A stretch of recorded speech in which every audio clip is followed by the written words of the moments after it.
interviewed her, Dan, when I was at NBC about creating eye cosmetics.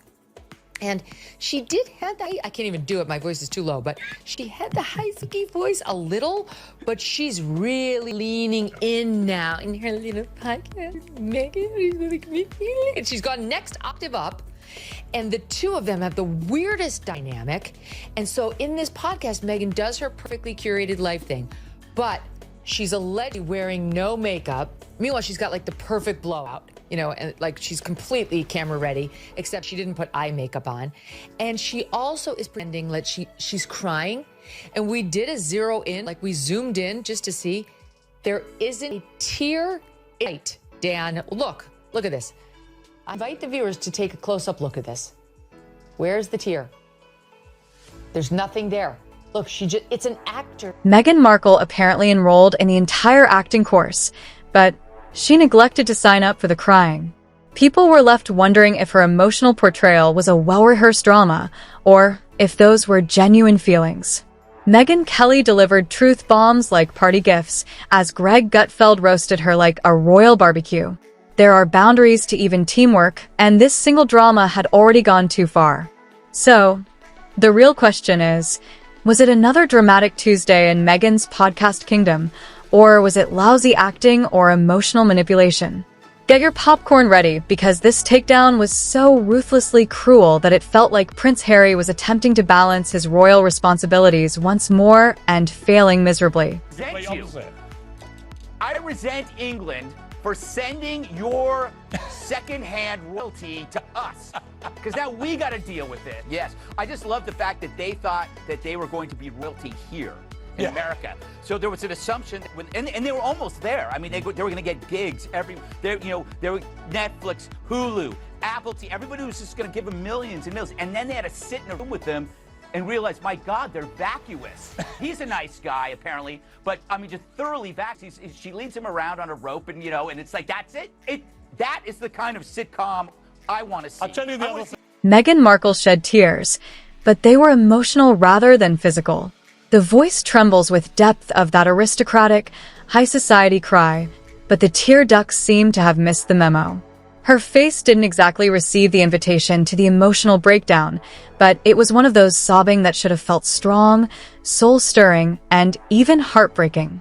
The show opens with her pulling out every dramatic tool in the box. He pulled out all the stops. Here is the intro of the episode. Meghan, Duchess of Sussex, in her first ever podcast interview. It's happening. It's not about the grandeur of a gesture. It's about I see you. I'm mirroring you and I see you so deeply, and I love being able to see your growth. Of all things, it's making me emotional. I have full body chills right now. For them to look back and go, oh my gosh, she loved us so much. Why don't you like her? Let me out the ways. There's nothing I like about her. She is a malignant narcissist who cannot get enough of herself. She simultaneously plays the victim. My castle's small. Yeah. The queen is mean to me. They won't let me myself her royal highness anymore, but I'm gonna put it all over my stationery and on the gifts that I give to my friends, while she never stops whining. And at the same time, and I'm getting all worked, I'm a founder. I'm over it. She's important. She married for money. It's very, she bagged the elephant. She was thrilled. She became a quote. After becoming a, quote, princess, the Duchess of Discontent abruptly reappeared with a new edition of her honest, truth-filled podcast, in which everything is unvarnished, heartfelt, and entirely consistent with the brand. She blinked without crying, sniffled without sniffing, and conveyed what can only be characterized as unseen feelings that you're supposed to trust without doubt. It was that moment of enchantment. The internet exploded before Harry could recall what he was still a prince of. Meghan Markle has returned, maybe hinting at the upcoming Netflix drama or offering another piece of relevancy. Roll it, Agnes Megyn.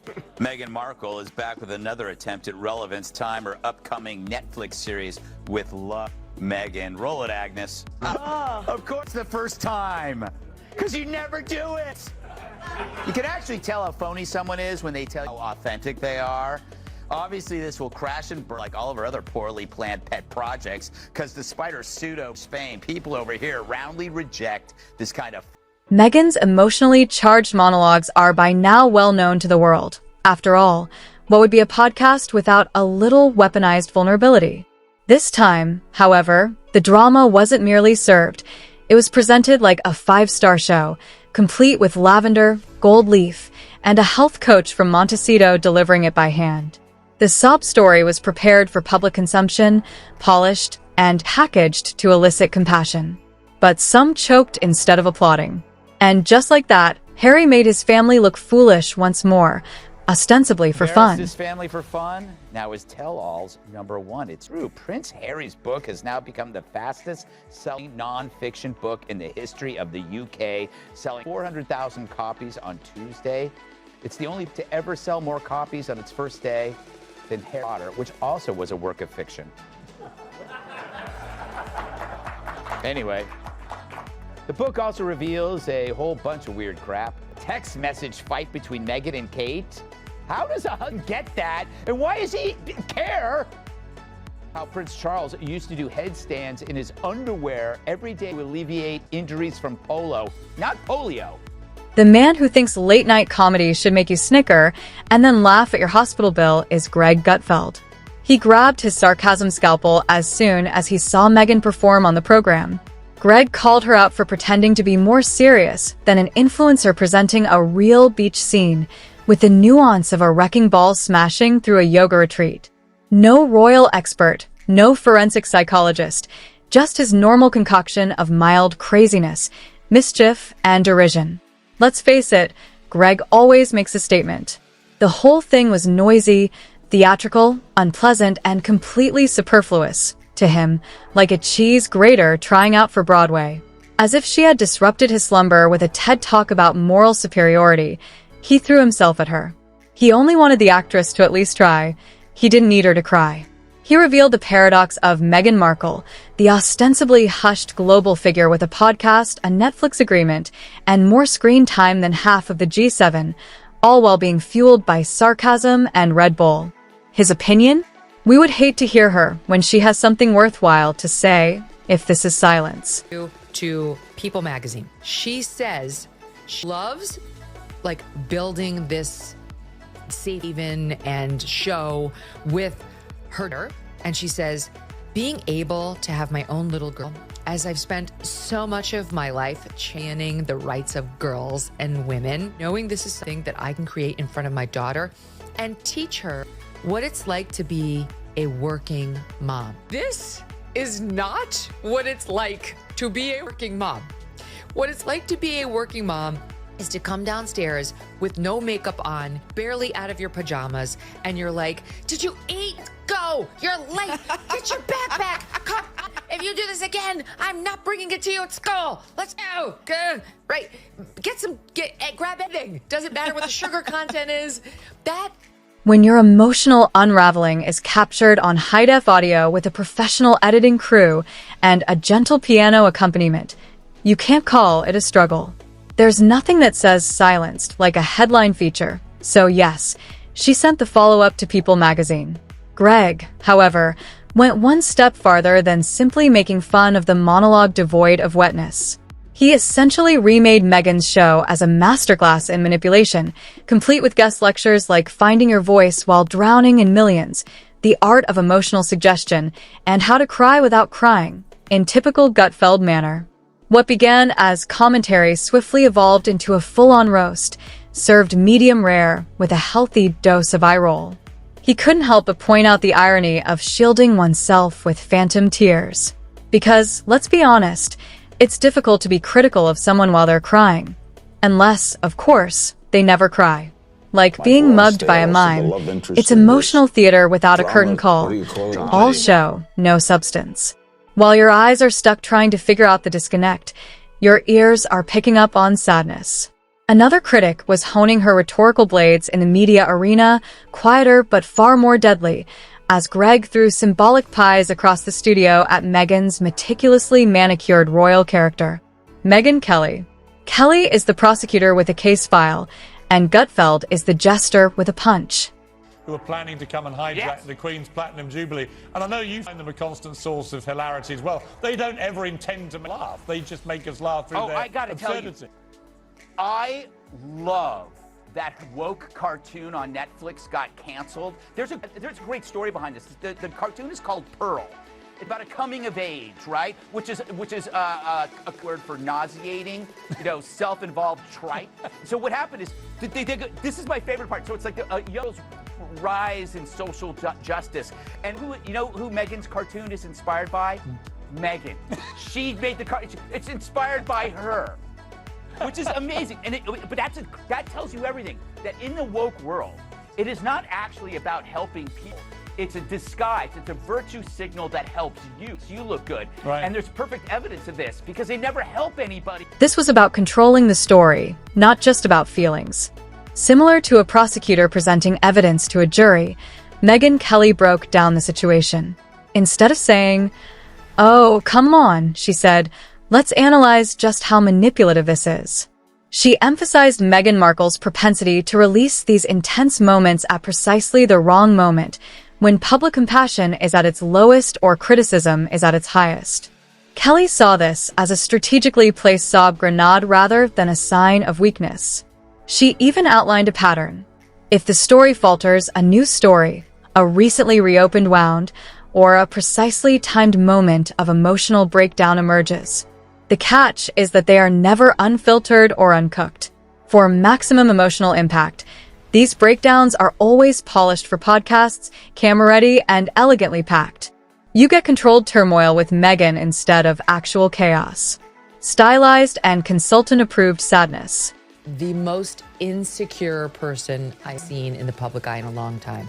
That is why everything had to be perfectly curated. Who the hell picks fucking berries in a white cashmere blouse and white pants? Literally no one on earth does that.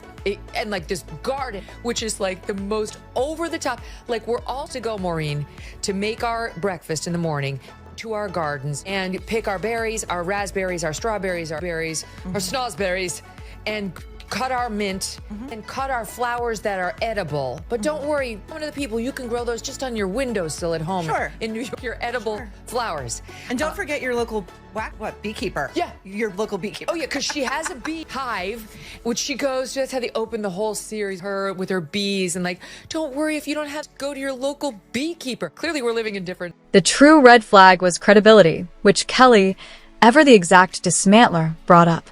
Why do Meghan's tales change a little depending on the setting?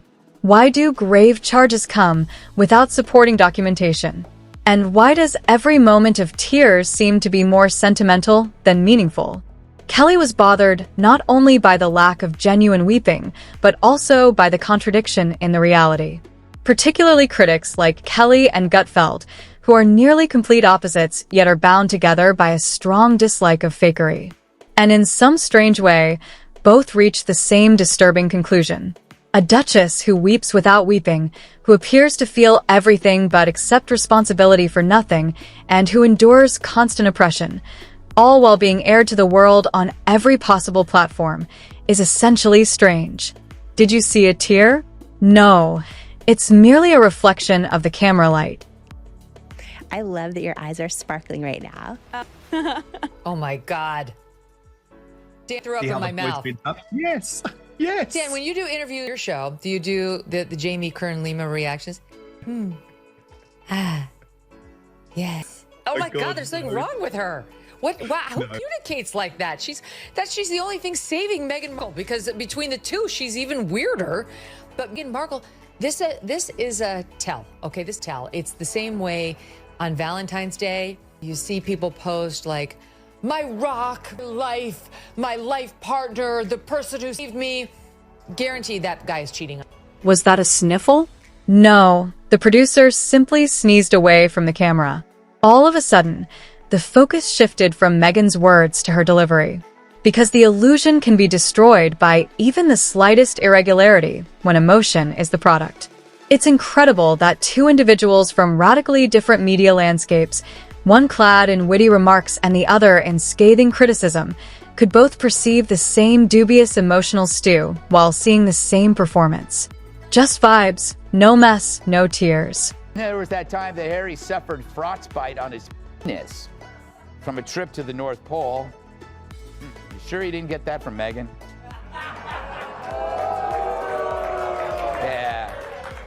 It's contagious, frostbite. I think. I don't know. I'm not a doctor. This part, Harry's book is titled Spare, which comes from Harry's claim that he was bred only to offer spare organs to Prince William. I know, although they're both out of luck generating hair plug. Like watching a lousy soap opera repeat in which the main character simply changes clothes and retells the same story in a different setting, Gutfeld saw right through it. Ever the strategist, Megyn dissected the choreography, pointing out that the same storyline, different platforms, and a slightly modified, tearless tone were all intended to maximize audience participation. Each fresh appearance arrives with a little changed script, altering the villain, rearranging the landscape, swapping out Harry's facial expression, but never, ever touching the golden heart of the story. Perhaps the most important lesson isn't that Megyn pretends to cry. Was wonderful for her. The British people loved Harry, and they were delighted to see him happy and in love, and she was playing the role of a demure, supportive partner to a T. I mean, very well. It wasn't until she started to make her positions clear and continuously play the victim from the palace that people started to get a feel of who she really was, and then the public opinion turned. Perhaps she has unintentionally become a performance artist while the curtains have already dropped. She seem as contrived the more she attempts to be genuine. And when Greg Gutfeld and Megyn Kelly both criticize, one with fun, the other with icy logic, it's time to wonder if the Emperor's new podcast is lacking certain emotional components.